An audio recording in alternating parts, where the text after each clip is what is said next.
Hey, just came back from Israel, and I got to tell you, the people there were super happy and very warm and welcoming that us American Christians were there to visit them and other Christians. There was Christians from Nigeria, from all over the world, and the people there were excited, and they were actually filled with hope.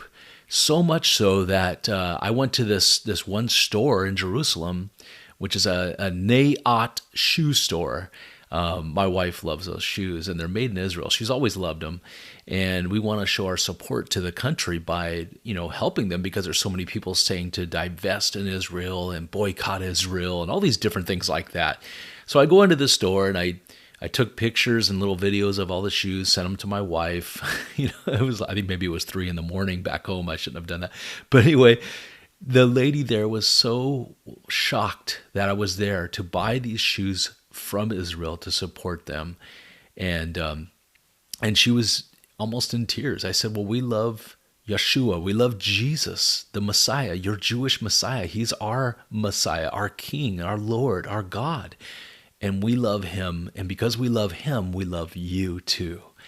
And the lady in the store was just shocked. And her eyes watered up and welled up, just knowing that there was people who love Israel and the world doesn't hate Israel, because a lot of them believe that because of what they've seen, like these protests in these colleges, Ivy League colleges and places like that. It's just horrible that our own people would be that ignorant to not look at the facts of the Holocaust and all these different things. Like Conway West, for instance, right now, and Candace, those two, I cannot believe how they're just spewing out this anti-Semitic stuff right now. It's wrong.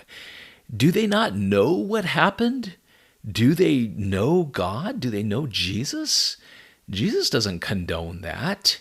He was very much against the Holocaust. Those are his people.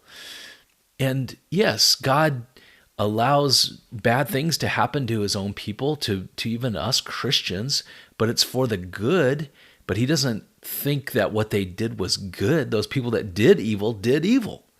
That's the fact. It's like when Joseph's brothers sold him as a slave and tried to, and lied to their father Jacob that he was, killed by a wild animal all those years.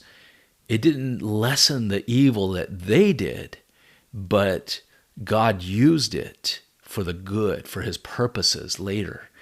And yeah, so God loves Israel. Jesus is Jewish, by the way. In fact, I think it was a professor or maybe a rabbi, but the Palestinians were claiming that Jesus is a Palestinian, like he was born in Palestine and he's Palestinian.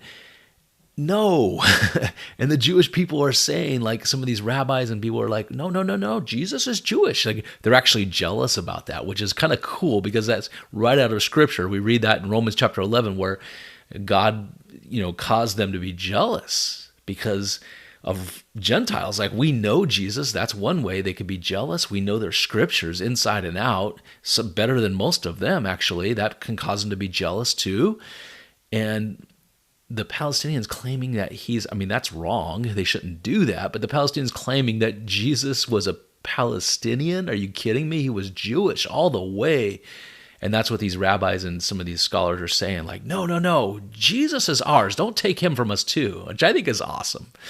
But hey, let's keep praying for the peace of Jerusalem, for Israel. And by the way, you can check out these videos right here, how to find Jesus in the Old Testament or in the Tanakh if you're in Israel.